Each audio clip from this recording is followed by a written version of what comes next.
Bienvenue chez Maris Consulting. Avec un peu de chance, le temps va se dégager, vous aurez une jolie vue. Si le contenu vous embête, vous pourrez rêvasser en regardant la vue. Cette formation, chaîne critique,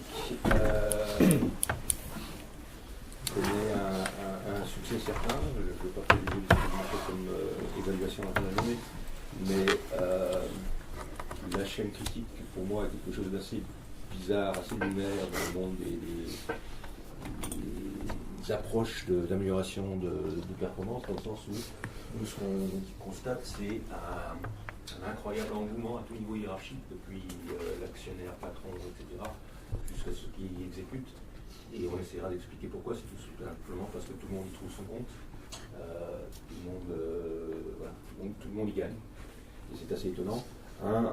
Et deux, peut-être aussi parce qu'on attaque un sujet où normalement tout le monde se dit que c'est perdu d'avance, c'est un projet, ça ne peut pas réussir, ça ne peut pas terminer à l'heure, ça va être une guerre, il y aura du sang, etc. Et on n'enlève pas tout des souffrances d'un projet, mais on enlève peut-être 80%. Et on revient à ce que ça devrait être, c'est-à-dire des gens qui réfléchissent au vrai sujet, au vrai métier, au produit, à la chose, et passent moins de temps à manager. Et à se raconter n'importe quoi. Voilà. Je me présente ensuite on fera un tour de table. Donc je suis anglais, je suis consultant, je suis fumeur. J'ai commencé en fin de compte dans l'industrie avant de plus mal tourner, à Aulnoy-Emery dans le Nord, dans une usine à l'époque de 2700 personnes, 700, à fabriquer des tubes, et après diverses autres choses. Jeune et naïf, quand est apparue la souris et la couleur sur les écrans, je pensais que la GPAO allait améliorer les choses. Depuis, on a eu SAP. Au tout début, en fait, ma première passion, c'était ce qu'on appelle le lean manufacturing aujourd'hui. Et ça demeure quelque chose qui, pour moi, me fascine. Adapter ce que a fait, continue à faire Toyota à d'autres environnements, et qui est quelque chose qui me passionne. L'autre chose, 2 ans plus tard, mais il y a 30 ans, c'était que j'ai rencontré un Israélien fou, physiciste, qui venait de publier un roman qui s'appelait Le But, Élie Goldratt, avec qui j'ai travaillé à cette époque, il avait une entreprise à Paris. C'était il y a 30 ans. Bref, depuis tout ce temps, j'essaie d'améliorer les performances des entreprises en mélangeant notamment le lean et la théorie des contraintes, mais pas que.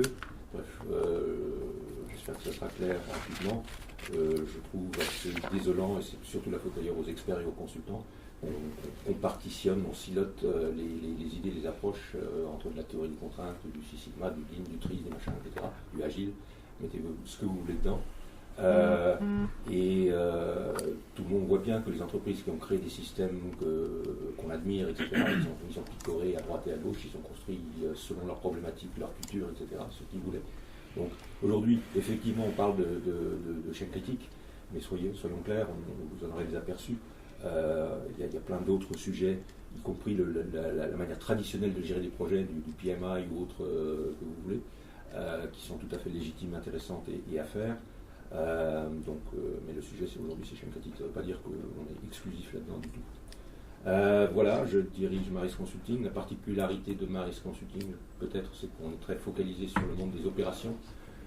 C'est plus simple à décrire notre périmètre par exclusion. On ne travaille pas dans les services, banque, assurance, administration, on travaille que dans les opérations. Ça peut être des cartes de l'hygiène, comme quelqu'un qui fabrique des cosmétiques ou des roulements ou des satellites ou des petits pois, etc.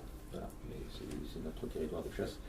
Et là-dedans, les deux grands morceaux, les 2 morceaux à 40%, c'est notre cœur historique, la performance de production, coût, qualité, délai, et les projets, et en particulier les projets de développement des nouveaux produits, enfin, développement, recherche, développement et industrialisation des nouveaux produits. Voilà, donc on va parler du monde des projets aujourd'hui.